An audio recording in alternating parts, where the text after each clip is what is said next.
Good morning, everyone. I forgot that you had the ASVAB test yesterday, so I am going to run through what you'll need to do today since I'm not there because of Quiz Bowl. One of the things I want to tell you first is to make sure that you have your newspaper assignments submitted. I did put a reminder on Google Classroom.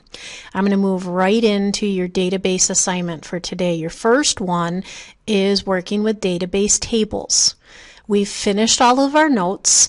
We will be taking a quiz at the end of the week on this section. And your assignment today is to make a database that's called Student Advising.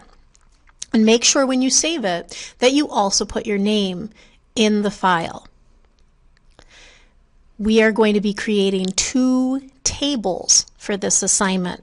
So we know that when we create a database, the first thing we get is table 1. We're also going to be adding another one. So what I'm going to do is open up Microsoft Access, and remember the easiest way to get into it is to just start typing it in your search box. And I'm going to open up Access 2016. Also remember from our notes last week that what makes Access different is that when you create a database, you actually save it right at the beginning and give it a name. So yours will say database 1, mine says database 6 because I've been working with several different files. We want to recreate this. So we're going to call this Student Advising with your name in parentheses.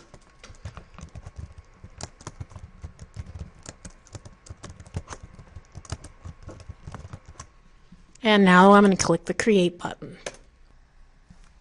Okay, so here we are at the new database window, and I'm going to change things up a little bit to make it easier for you. Last week when we did our notes, what I told you was you can just click where it says click to add in the columns and the column headings, and you can add your fields to a database table.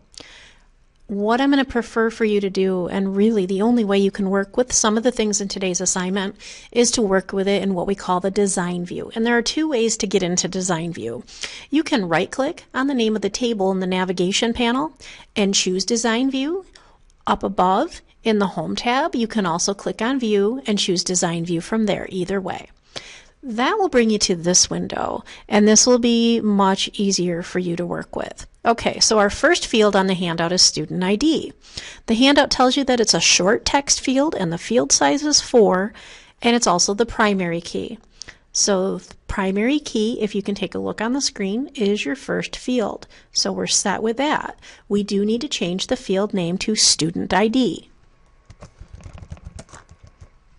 We need to change the data type because the initial one is auto number, which generates a new consecutive number. We're going to change that to short text. We're not going to worry about a description, but you can always include one of those if you'd like to. Down below, we need to make some changes. A short text field can have up to 255 characters to it. We need to set it specifically to a field size of 4. The other thing that we need to do is put in a caption, if you can see this below. The caption needs to be STID.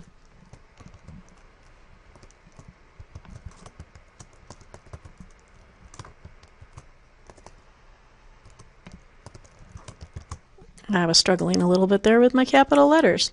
Okay, so that's the first field. Then we're going to click on the next row and we're going to create a new field, and this one's going to be called last name. It is also short text. Its field size is going to be 15. Does not need a caption. I'm going to move on to first name. Also short text. Field size 15. Then we're going to move on to the next one, which is major. This one is also short text. Most of the time that's what we're going to work with. The field size for this is going to be 30, so we're going to change that from 255 to 30, and that will limit any longer entries. Okay, then we're going to go to Advisor ID. Also short text. Field size for this one is only going to be 4. This one's going to need a caption. We're going to caption this AD capital ID, just like it shows in the directions. And then we're going to have one more field, and that's going to be called credits. Credits is going to be a number field. That's something we can actually calculate. The field size, you'll see where it says long integer.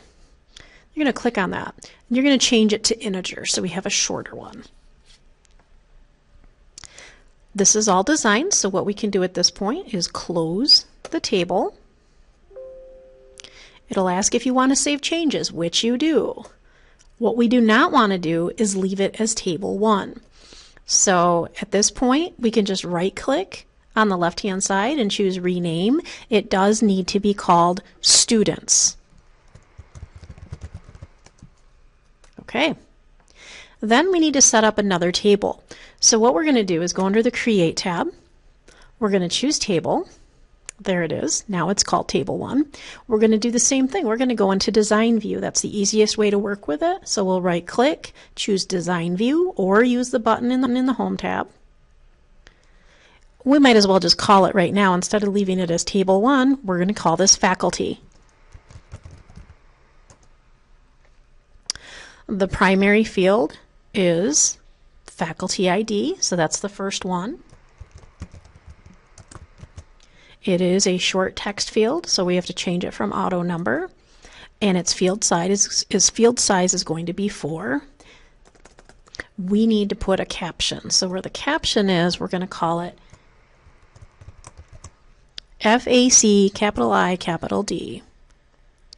Okay, then we're going to have a last name field. Short text, and the field size is 15 like we had in the other table. First name, same thing. Field size of 15. Office phone. This is also going to be short text. Even though it's a number, it's not a number that will calculate. We need to make that field size of 4. Because it's only going to display the last 4 digits of the phone number. This needs a caption. So the caption is going to be capital P, H with a number sign. All finished with that, we're going to close it up, save the changes, and now we have created both designs. So at this point, all you have to do is open up each table and put in the data that was given on the handout. So if I double click and I open up Faculty, then I can actually put in my information. Just like when we're dealing with spreadsheets, the tab key, if you press the tab key, that will move you from one field to the other. And when you're finished, close it up, and you're going to submit it to me on Google Classroom. Good luck!